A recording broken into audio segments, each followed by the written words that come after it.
Ya, halo pemirsa, senang sekali saya Reva Fadani bisa hadir kembali menjumpai Anda dan kali ini dalam program Ruang Demokrasi. Dan Ruang Demokrasi kali ini akan mengangkat tema mengenai Joko Widodo akan terbitkan 3 kartu sakti. Dan di studio saya tidak sendiri karena sudah ada Ibu Dian Islamiati selaku anggota BPN Prabowo Sandi. Selamat malam. Selamat malam, Mas. Saya Bu Dian ya. Ya, baik. Dan juga ada Pak Agus Pambagio ataupun Mas Bagus. Maksud kami Mas Agus selaku pengamat kebijakan publik. Selamat malam Mas Agus. Malam. Sehat ya? Alhamdulillah. Alhamdulillah. Dan juga di sebelah kiri saya sudah ada Bang Rasman Nasution, jubir TKN Jokowi Maruf. Assalamualaikum, sehat Bang ya? Assalamualaikum, sehat. Baik. Nih sebelumnya pemirsa kita juga akan melihat tayangan VT berikut ini spesial untuk Anda. Calon Presiden nomor urut 01 Joko Widodo kembali meluncurkan program baru berupa 3 kartu sakti jika memenangi Pilpres 2019.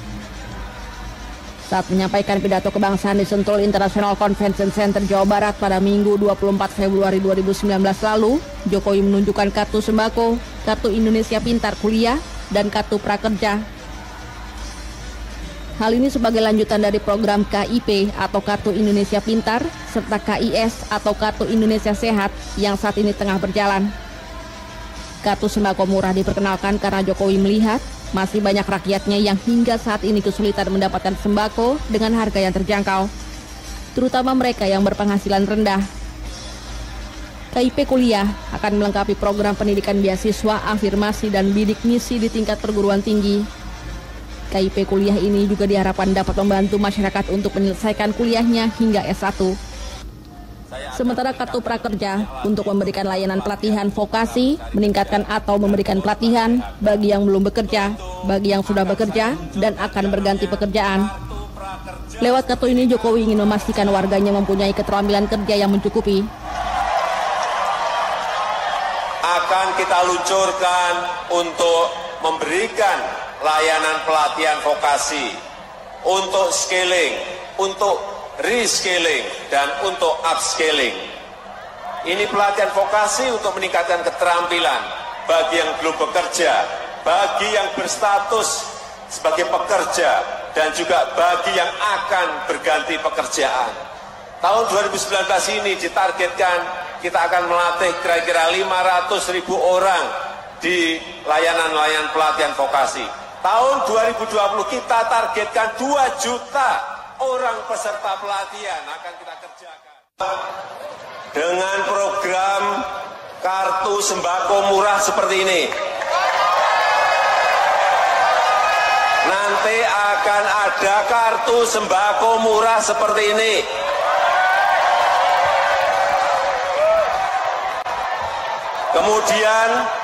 Kemudian kartu Indonesia Pintar, KIP, yang sekarang ini hanya sampai di SMA atau SMK, juga akan kita jadikan KIP kuliah seperti ini.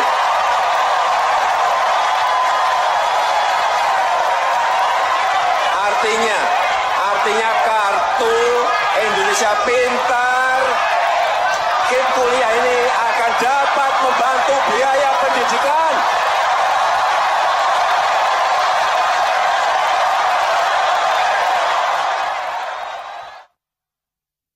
Ya baik, kita ke Bang Rasman dulu. Kalau kita tadi melihat tayangan VT yang memang telah ditayangkan tadi, Bang Rasman, ini kan Joko Widodo akan menerbitkan 3 kartu sakti. Sebenarnya sesakti apa sih ketiga kartu nanti? Sebetulnya bahasa sakti ini kan bukan dari Pak Jokowi.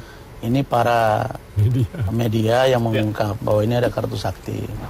Bahwa sesungguhnya beberapa kartu yang ada sebelumnya, apakah kartu Indonesia Pintar, kartu Indonesia Sehat, kartu Indonesia Sejahtera, dan lain-lain, itu sudah berproses baik ya selama 4,5 tahun terakhir.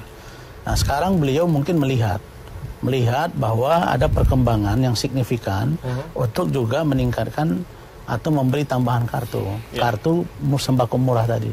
Memang kita sering melihat di lapangan bahwa adanya operasi pasar karena pasar-pasar kita barangkali biaya-biayanya mahal di bawah, sehingga dibuatlah kartu Indonesia yang terkait dengan harga sembako murah gitu.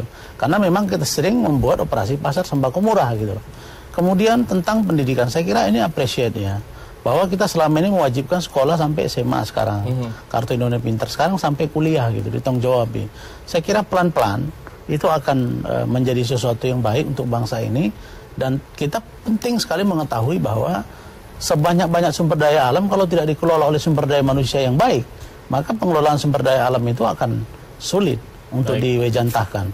Yang ketiga tentang kartu pra pekerja ya, atau kartu buruh gitu ya, atau orang yang sudah bekerja akan ada skill macam-macam. Itu pelatihan-pelatihan skill dan lain sebagainya. Tentu itu juga nanti akan menguntungkan, karena memang sebenarnya kalau kita jujur kan, tidak mesti orang Indonesia harus berangkat ke luar negeri menjadi tenaga kerja. Kalau di negara ini menyiapkan skill, mampu para skill itu. Sekarang di luar negeri juga banyak tenaga-tenaga skill yang kita punya diambil. Misalnya di Dubai, di Arab Saudi, tenaga-tenaga kesehatan yang punya skills itu diambil. Nah sekarang di dalam negeri itu diupayakan agar para pemberi devisa, katakanlah dari para tenaga kerja ini juga bisa nanti membantu untuk proses bagaimana Indonesia lebih baik. Saya kira begitu. Baik, berarti ini bisa dikatakan lanjutan program dari yang sebelumnya begitu? Lah iya, memang lanjutkan. Maka motto kita lanjutkan satu kali lagi. Gitu. Baik, kemudian ini tanggapan mengenai 3 kartu sakti ini. Seperti apa? Pertama, saya mengapresiasi ya, ini gagasan dari Bapak calon Presiden Joko Widodo ini untuk memberikan alternatif lain. Persoalannya, pertanyaannya tentu whether that works or not. Kan? Karena kalau kita lihat dari KIP yang sekarang sudah diberikan, ini menurut data ICW baru ada sekitar 41,9% yang tidak tersentuh dengan KIP. Artinya, kenapa kita membuat banyak kartu kalau misalnya kita perlu membenahi KIP itu sendiri? Ya. Bagi saya ini adalah sebuah janji saja, belum tentu that works gitu loh. Kalau menurut saya lebih baik yang ada kita benahi. Nah, Prabowo Sandi dalam hal ini akan membuat penyatuan data, single identity ini adalah cukup penting, karena dengan demikian kita nggak perlu cukup banyak kartu. Nanti kartunya nggak sakti lagi nih. Karena kalau masyarakat melihat bahwa ini udah nggak sakti lagi, kasihan nanti Pak Joko Widodo bisa dapat kartu kuning nih. Baik. Dan sebenarnya kalau single identity ini seperti apa fungsinya? Jadi kalau kita single identity itu nantinya akan misalkan saya dengan satu NIK akan ketahuan ini termasuk masyarakat Kismin atau tidak. Kalau saya termasuk Kismin, artinya saya tidak akan bisa mendapatkan KIP. Kalau saya misalkan bisa sekalian bisa mendapatkan KIS juga. Sembako bagi saya ini tidak akan mendidik masyarakat. Karena bagaimanapun juga kita tidak mau menjadi nanny state yang semuanya kita berikan kepada kepada masyarakat. Kalau tepat guna, bagaimana pengawasannya? Ini akan bagi saya ini akan menjadi menambah daftar panjang persoalan-persoalan yang saat ini belum terselesaikan. Jadi apa ya, tiga kartu whatever ya, bagi saya ini tidak akan efektif. Toh KIP sendiri 41,9% belum tersentuh. Nah, menurut saya dengan menggunakan single identity ini nantinya akan terlihat mana sih sebetulnya masyarakat yang membutuhkan untuk mendapatkan KIP. Seperti saya lama di luar negeri, 17 tahun saya di luar negeri, saya akan terlihat nih, apakah saya memang patut mendapatkan KIP keluarga saya, apakah patut saya mendapatkan KIS. Akan terlihat begitu saya di klinik misalkan saya datang, akan terlihat apakah nama saya sudah masuk KIS. Saya pernah ketika saya ganti account bank, saya belum memberikan pemberitahuan kepada asuransi kesehatan saya. Nah, ternyata ini terlihat apa yang terjadi, pajak saya dinaikkan karena saya ternyata tidak membayar asuransi kesehatan. Jadi pada individu-individu yang punya penghasilan lebih dari cukup, kami diwajibkan untuk membayar asuransi kesehatan. Ada namanya cross subsidi. Nah, karena saya lupa memberitahu untuk di debit kayak begitu ya. Nah, ternyata ketahuan ini, saya lupa, sama sekali lupa itu. Nah, ternyata saya harus membayar pajak lebih. Ini artinya apa? Ketika single identity, ini kita nggak perlu punya banyak kartu. Jadi harus memperbaiki data di sini. Data kita is very poor. Karena kelemahan data kita very poor, akhirnya ngeluarin kartu. Kalau tepat guna, kalau tidak bagaimana? Orang bisa mendapatkan sampai 10 sembako. Toh orang juga pengawasannya bagaimana? Nah, itu banyak sebetulnya daftar panjang persoalan ketika 3 kartu ini dikeluarkan. Mungkin Mas Agus bisa Baik, Mas menjelaskan Agus, lebih jelas. tanggapan mengenai 3 kartu sakti ini seperti apa? Gini, pertama kan kartu-kartu ini sudah berjalan, tadi sudah disampaikan ya. Dan tadi sudah dievaluasinya ada. Nah, buat saya memang betul sekali bahwa harusnya Indonesia tidak perlu punya banyak kartu karena di dompetnya penuh. Jadi memang IKTP itu kalau tidak dikorupsi zaman dulu itu, ini bukan rezim yang sekarang kan, zaman dulu itu, ya kita sudah bisa tidak perlu punya kartu, cukup di IKTP semua data diri kita ada. Persoalannya juga sampai hari ini bank-bank maupun rumah sakit dan hotel belum punya card readernya. Nah ini juga menjadi persoalan sehingga muncullah kartu-kartu tadi. Ini sama Indonesia Sehat itu kartunya sama dengan BPJS dan seterusnya. Yang baru memang yang sekolah boleh sampai perguruan tinggi, kemudian yang nganggur dikasih vocational training dan seterusnya. Boleh saya potong. Jadi sebetulnya bukan persoalan card reader ya. Kalau single identity, kalau sebuah... Tapi bacanya loh Mbak, bacanya kan harus dibaca. Si card itu harus dibaca. Kita nggak perlu pakai card, Mas. Jadi kalau kita misalkan menunjukkan nama kita sudah ada terdaftar, sekarang karena sudah ada di IKTP. Jadi kita sudah terintegrasi semua ya. NIK-nya kan ada. NIK-nya kan sudah di IKTP. Nah, NIK itu kalau sekarang dibuka, saya coba buka. Nama saya ada, BPJS nomor berapa, rumah di mana, tinggal itu ada semua. Tapi itu belum selesai semua.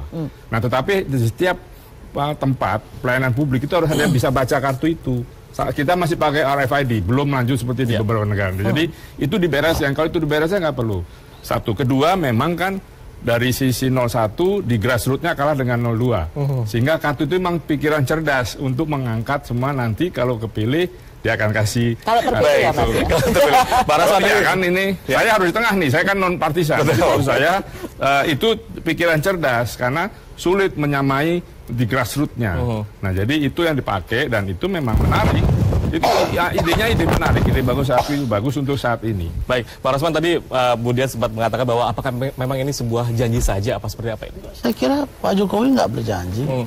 Waktu beliau wali kota Solo, kemudian gubernur DKI itu kan sudah dilancarkan semua, sudah diluncurkan. Begitu juga dengan yang sekarang, nggak ada yang dikatakan janji. KIP sekarang berjalan, BPJS dan lain-lain semuanya itu berjalan. Baik. Dan kemudian Kartu Indonesia Sejahtera juga berjalan. Saya kira ini jangan terlalu cepat kita suuzon. Karena apa yang dilakukan Pak Jokowi ini adalah denyut nadi masyarakat di bawah. Itu yang disampaikan oleh Pak pengamat kita Pak Budi tadi, bahwa situasional di dalam lingkungan grassroots terendah, mereka merasakan bahwa mereka penting untuk diperhatikan gitu. Karena itu Pak Jokowi menangkap signal itu. Baik. Masyarakat yang pola pendapatan ekonominya kecil, maka perlu diberi kartu-kartu. Karena itu cara yang paling jitu gitu. Dulu juga zaman SBY ada BLT kok gitu kan. Nah, belum lagi termasuk masalah EKTP. Kalau selesai EKTP itu mungkin nggak begini ceritanya gitu. Tapi dikorup oleh rezim yang lalu gitu. Nah, ini yang sekarang maka diperbaikilah dengan cara yang katakanlah dengan membuat kartu-kartu baru. Kalau hanya satu kartu saja, sekarang EKTP aja belum selesai, pakai kartu apa kita? Baik.